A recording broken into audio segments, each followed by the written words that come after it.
बन्दकर्ताले पर्यटक जेम्स विलियम्सलाई बन्दक बनाई 5 करोड नेपाली रुपियाँको माग राखी परिवारजनलाई फोन मार्फत ज्यान समेत दिने गरी धम्काएको खबर अल्फा बिटा एमएससी मार्फत नेपाल प्रहरीलाई जानकारी प्राप्त भएकोले बन्दकले प्रयोग गरेको फोन ट्रेस गर्दा उक्त फोनको लोकेसन बुढानीकटा नगरपालिका वडा नम्बर 11 स्थित अमिताभ गुम्बादेखि 800 मिटर उत्तर पश्चिमतर्फ रहेका 3वटा पक्की भवनको आसपास देखिएकोले प्रहरी प्रधान कार्यालय परिचालन कक्ष हुँदै नेपाल प्रहरी केन्द्रीय विशेष कार्यदल कपनमा उक्त अपरेसनको लागि एमजे पत्र प्राप्त भएको र नेपाल प्रहरी केन्द्रीय विशेष कार्यदलका होस्टेज रेस्क्यु अपरेसन सम्बन्धी तालिम प्राप्त कमान्डरहरूको उक्त टोली होस्टेज रेस्क्यु अपरेसनको लागि अगाडि बढिरहेका छन्।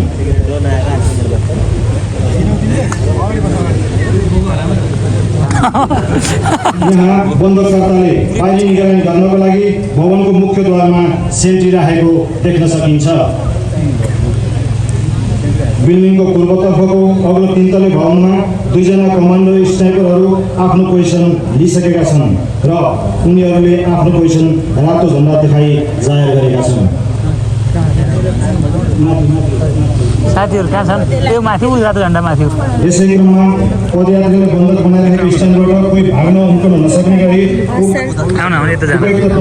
नेपाल प्रहरी केन्द्रीय विशेष कार्यदलको विशेष टोलीले अवधारण गरिसकेको छ। रातो झण्डा लुकाएछन् साथीहरुले। उक्त बिल्डिङलाई घेरा हालिसकेको छ। विशेष किसिमको हतियारसहितको इनटकरण ग्रुपले 2 ठाउँमा मजबुत तवरले पोजिसन लिइसकेका छन्।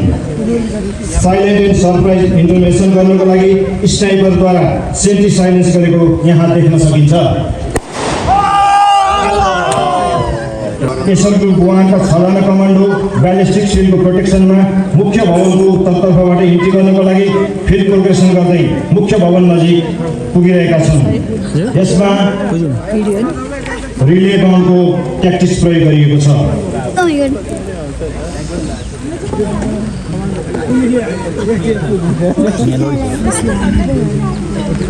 उक्त स्क्वाड बिल्डिङको मुख्य ढोकामा पुगिसकेको छ। यसै क्रममा बायाँ ढोकालाई र्यामले डिस गरी ब्यालिस्टिक सिलको प्रोटेक्सनमा बिल्डिङभित्र प्रवेश गर्दैछन्। एसएल ग्रुप 2 का 4 जना कमान्डो ल्याडरको सहायताले भवनको दक्षिणतर्फको झ्यालतर्फ घातक दूरीमा पोजिसन लिने क्रममा छन्। ट्वाइसी ग्रुपले भवनको छतमा पोजिसन लिइसकेको देख्न सकिन्छ। सोही अवस्थामा उक्त टोलीले छतबाट स्लेदरिङ गर्दै बन्द राखिएको स्थान नजिकको सुरक्षित दूरीमा आफ्नो पोजिसन लिइरहेका छन्। एसएल ग्रुप 1, ट्वाइसी ग्रुप र एसएल ग्रुप 2 आफ्नो घातक दूरीमा पुगे पश्चात एकसाथ स्टन ग्रेनेडको प्रयोग गरी हार्ड एन्ट्री गरेका छन्। सोही अन्य ग्रुपहरूले आफूलाई टोकेको कारवाही गरिरहेका छन्। यस भवनभित्र नेपाल प्रहरी केन्द्रीय विशेष कार्यदलका कमान्डरहरूद्वारा बन्दक बनाइएका विदेशी पर्यटकलाई उद्धार गर्ने कार्य गरिरहेका छन्।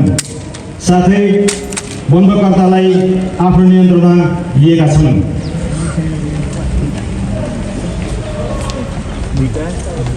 कमान्डर ग्रुप अन्तर्गत एसएल ग्रुप 1 ले 2 जना अपहरणकारीलाई नियन्त्रणमा लिएका छन् भने ट्वाइसी ग्रुपले रातो कपडा लगाएका बन्दकलाई उक्त स्थानबाट सकुशल उद्धार गरेर लगेको देख्न सकिन्छ। सुरक्षाकर्मीको कारबाहीको क्रममा ढलेका सेन्ट्रीलाई स्थानीय प्रहरीद्वारा उद्धार गरेको यहाँ देख्न सकिन्छ।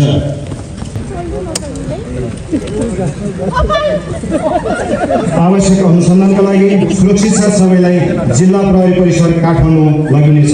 राखेका छौँ र खास गरी पहिरो जाने सम्भावित क्षेत्रहरूको पहिचान समेत गरिएको छ र त्यहाँ खास गरी राष्ट्रिय राजमार्गहरू अवरोध नहोस् भनेर अहिले पनि हामीले डे टु डे त्यहाँ ध्यान दिएको अवस्थाहरू छ र अपडेटेड हामीले हाम्रो सोसियल मिडिया नेपाल प्रहरीको सोसियल मिडिया मार्फत र हाम्रो वेबसाइट मार्फत पनि नागरिकमा सूचित गर्ने कामहरू गरिरहेका छौँ।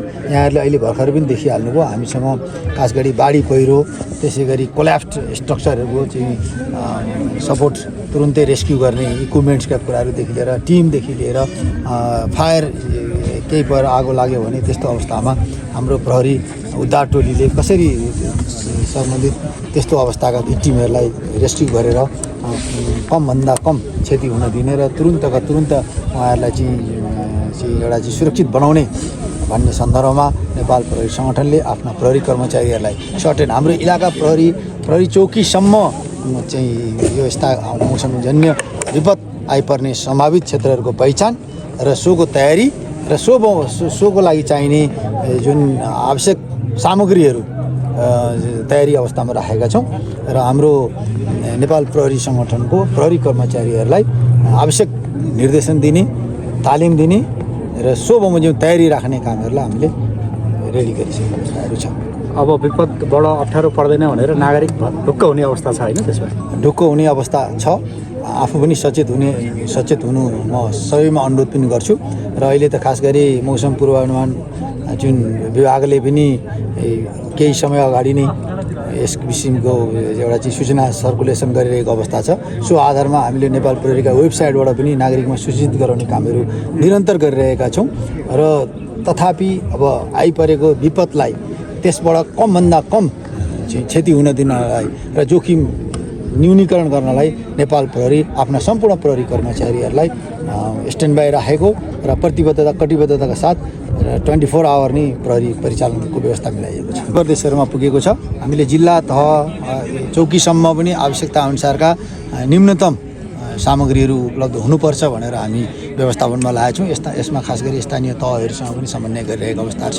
स्थानीय प्रशासनसँग पनि समन्वय गरिरहेका छौँ र जिल्ला सुरक्षा समितिले सम्बन्धित जिल्लामा विगतमा भएका यस्ता विपदजन्य घटनाहरूको चाहिँ एउटा रेकर्डको आधारमा अभिलेखको आधारमा यसपालि पनि हुन सक्ने सम्भावित क्षेत्रहरूको पहिचान गरेको अवस्थाहरू छ र खास हाम्रो विपद जुन हाम्रो तालिम केन्द्र छ त्यसबाट पनि आफ्नो तयारी गरिरहेको छ र सबै प्रदेशहरूमा विपदको टोली हामीसँग स्ट्यान्ड बाईमा राखेको अवस्थाहरू गरिरहेको समयमा दुश्मनबाट सुरक्षा खोलमाथि अचानक आक्रमण भएमा त्यसको प्रतिकार स्वरूप गरिने कारबाहीलाई आयोजित अथवा इमिडिएट एक्सन भनिन्छ। लडाइँको समयमा वा विद्रोहको समयमा दुश्मनसँग मुठभेड भएमा तत्काल गरिने कारबाहीलाई आयोजित भनिन्छ। यहाँ नेपाल प्रहरी केन्द्रीय विशेष कार्यालयका कमान्डोहरूको एक शिक्षक गस्तीको क्रममा अगाडि बढ्दै गरेको देख्न सकिन्छ।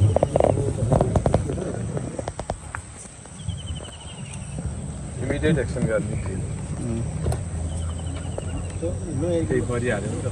यसै शिक्षण अगाडितर्फ बढ्दै जाँदा दुश्मनको तर्फबाट फायर आएमा कुन किसिमको प्रतिकार गर्न सकिन्छ भन्ने कुरा यो शिक्षणले यहाँ डेमोन्स्ट्रेसन प्रस्तुत गर्नेछ।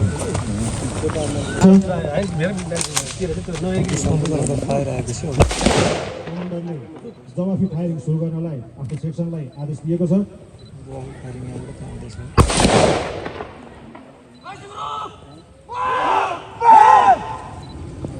कमान्डरले कैसी ग्रुपलाई अगाडि बढ्न आदेश दिएको छ। यसमा फ्याङ्क टु फ्याङ्क मेथडको प्रयोग गरिएको छ। त्यसै गरी मेथड पनि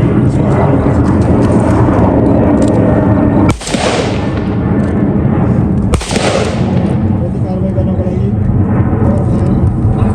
एक ग्रुपको कभर फायरमा अर्को ग्रुप अगाडि बढेको यहाँ देख्न सकिन्छ।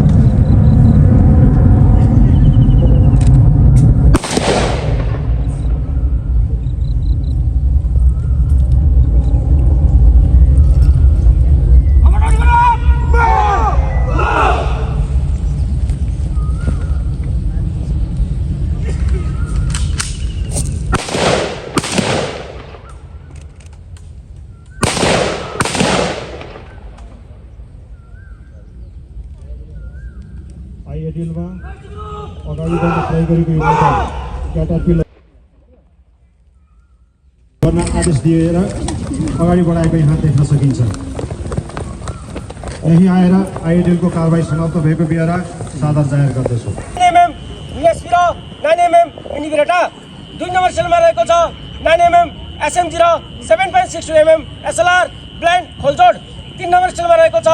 5.56mm इन्चास र 5.56mm LSW 1 खोलजोड 4 नम्बर स्टेलमा रहेको छ। 7.62mm LMG र 2 इन्च मोटर। धन्यवाद सर। नम्बर 1 स्टल सतर्कमा आउला। सतर्क। धन्यवाद सर। म प्रहरी सहायक निरीक्षक भरत लामा हजुरहरूलाई 1 नम्बर स्टलमा हार्दिक स्वागत गर्दै यहाँ र 9mm मिनी बेरेटा पिस्तलको खोजको लागि अनुमति चाहन्छु। जयनेपाल सर, मेरो एक क्वेसन, हतियारलाई सिकाए मुताबिक खोजल गर्ला। यस हतियारको पुरा नाम 9mm युनिभर्सल सेल्फ लोडिङ पिस्तल हो। यस हतियारको क्यालिबर 9mm हो भने यसको कारगर रेन्ज 50 मिटर हो।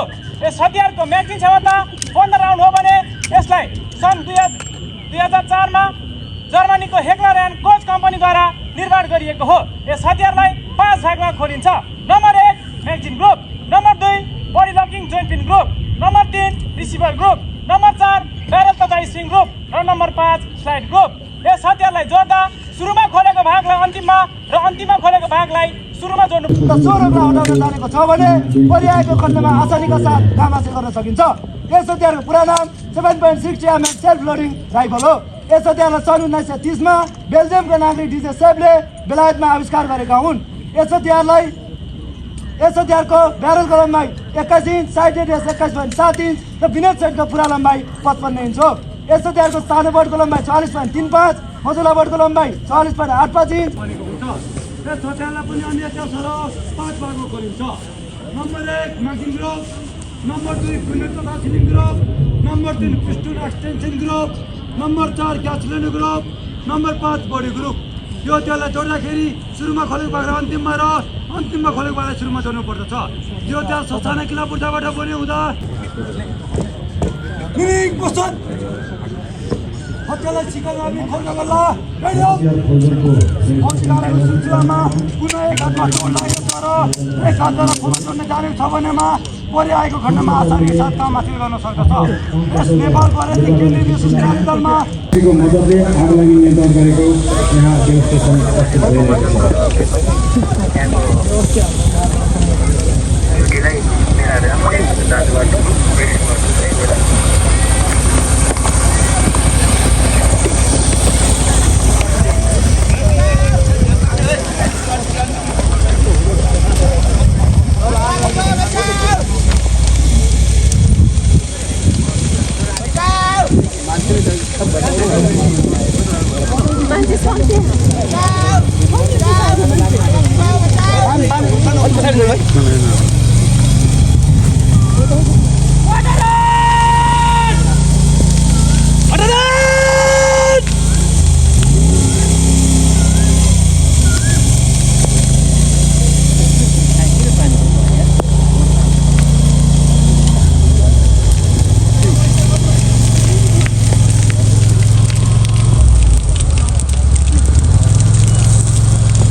मद्दतले आगलागी नियन्त्रण गर्ने प्रयास गरे।